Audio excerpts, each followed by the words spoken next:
খুশিকে private থেকে এনে কালকে খাইয়ে-দাইয়ে ঘুম পাড়িয়ে দিয়ে আমি কিন্তু আমার কাজ শুরু করে দিয়েছিলাম। ১ম এ নিয়ে এসেছিলাম শুকনো জামাকাপড়গুলো সব তুলে, এনেই সব গুছাতে শুরু করেছিলাম। আর সেদিনকে না জামাকাপড় অনেক বেশি হয়েছিল যে পুরো জামাকাপড় আনতে আমি ঢেকে গেছিলাম। তো যাই হোক জামাকাপড়গুলো ভালো করে গুছিয়ে নিলাম। তারপরে ভাবলাম এই সুটকেসটা বেশ অনেক কদিন ধরে এখানেই রাখা আছে। সেজন্য ঝটপট করে আগে ওগুলো গুছিয়ে রাখি মানে পরিষ্কার করে রাখি। ঘরটাও না হলে এলোমেলো থাকে। আর ঘর এলোমেলো থাকলে না ভালো লাগে না। মনের মধ্যে কেমনই সবসময় করতে থাকি যে কখন হবে কাজটা। আর এই দেখো সুটকেসটা কিছুতেই বেরোচ্ছিল না। কারণ আমি তখন মানে ওটা রাখার জায়গা না ওটা।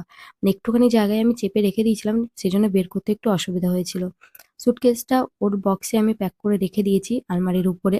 আর দেখো এই মালাটা মামি এনেছে সেদিনকেই মানে এনেছে ২ দিন আগে আমাকে কালকেই দিয়েছিল। গোয়েন্দিলা মালাটা দেখতে গিয়ে ভেঙে দিয়েছে। আর আমার কাছে যেহেতু জুয়েলারি বানানোর জিনিসপত্র আছে সেটা দিয়ে আমি মালাটা ঠিক করে দিলাম। তারপরে একটু বসেছিলাম। আর খুশি সন্ধ্যেবেলায় উঠেছে ওকে কিন্তু পড়তে